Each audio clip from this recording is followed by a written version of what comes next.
everyone. My name is Stacy Wills. I'm a Plattsburgh nursing student, and part of our leadership management class, we had to do a project on improving patient satisfaction scores in the ED. And I focused my project on pain management and looking at the nurse's pain perception.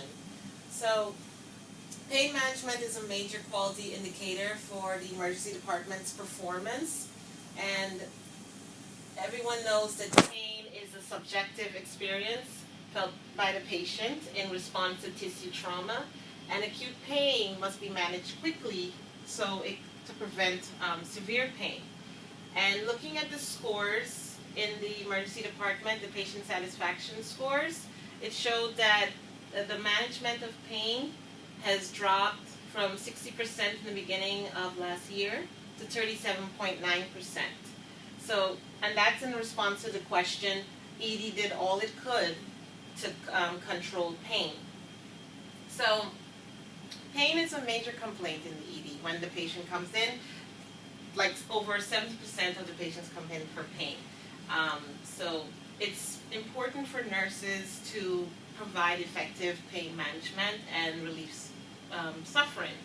So as part of my quality indicator, I wanted to look at the nurse's perception.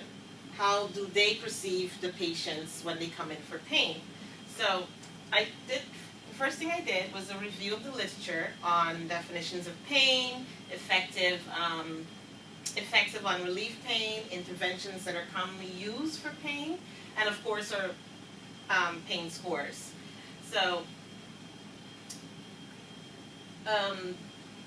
the patients, the question to the patients, patient satisfaction score question, if ED did all it could to control pain, was looked at with the staff, and we also did in-service on perceptions associated with pain.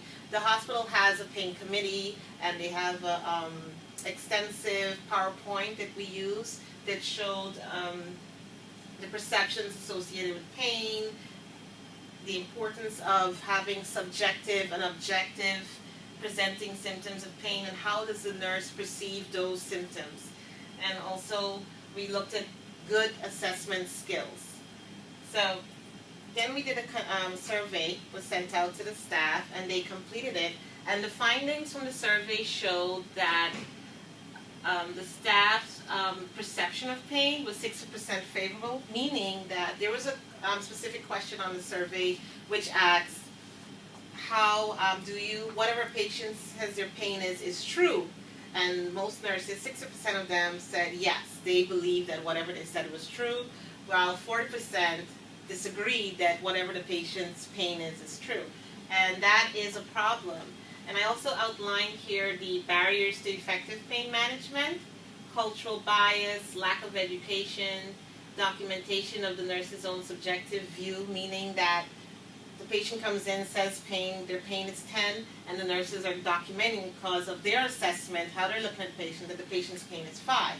And they're not, that's not an adequate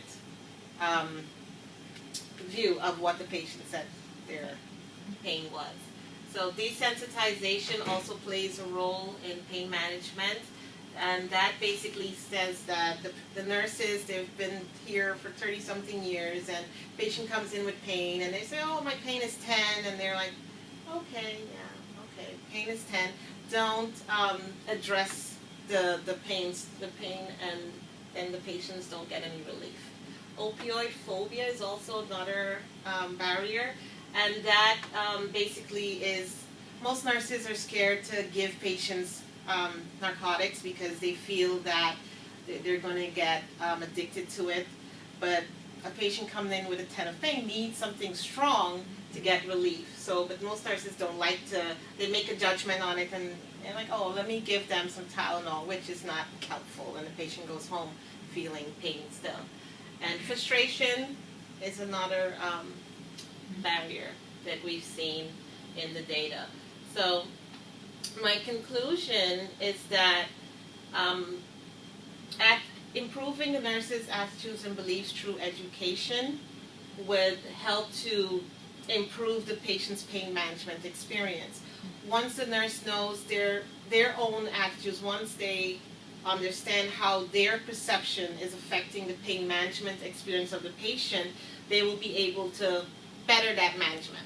So further ongoing pain management with evidence-based models needs to be implemented for the staff, and also the ED we notice has a lot of per diem staff, so it's important to include them as well into the education and services that are going to be done.